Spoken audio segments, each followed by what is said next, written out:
যে ভালোবাসার সে ঠিকই ভালোবাসবে, আর যে থাকার সে কোনো অজুহাত ছাড়াই থেকে যাবে। সৌন্দর্য অসৌন্দর্য কখনো সম্পর্কের মাঝে কাঁটা হয়ে দাঁড়ায় না।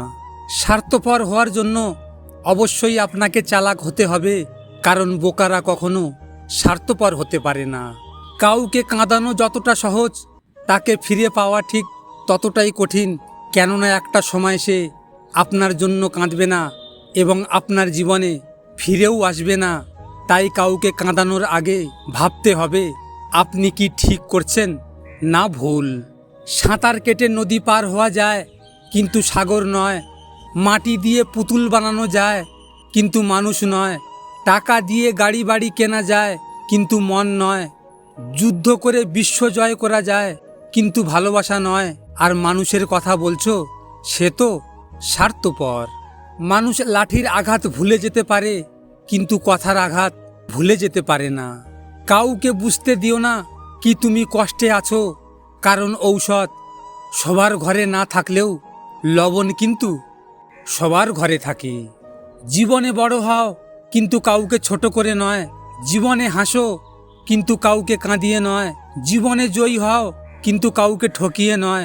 জীবনে সুখী হও, কিন্তু কাউকে কষ্ট দিয়ে নয়। ভেঙে পড়া যাবে না, মানুষ আসবে যাবে, এটাই তো জীবন। যে তোমায় পাত্তা দিচ্ছে না, তাকেও পাত্তা দেওয়ার কোনো দরকার নেই। সবসময় এটা জানবে যে তুমি তোমার কাছে সেরা।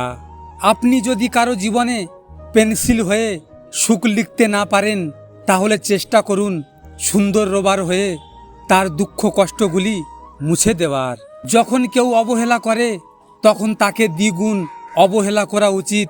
তাহলে বুঝতে পারবে অবহেলার যন্ত্রণা কেমন। কাকে কখন কার দরজায় দাঁড়াতে হবে সৃষ্টিকর্তা ভালো করেই জানেন। তাই কখনো মানুষের সাথে অমানুষের মতো আচরণ করো না। অবহেলা যখন উদ্দেশ্য হয়ে যায়, বাস্তবতা আর পরিস্থিতি তখন অজুহাত হয়ে যায়। ভিডিওটি ভালো লাগলে পাশে থাকবেন, আর হ্যাঁ, নিজের খেয়াল অবশ্যই রাখবেন, কারণ এটা স্বার্থের দুনিয়া। এখানে নিজের খেয়াল নিজেকে রাখতে হয়। দেখা হচ্ছে পরের ভিডিওতে। ভালো থাকবেন, সুস্থ থাকবেন।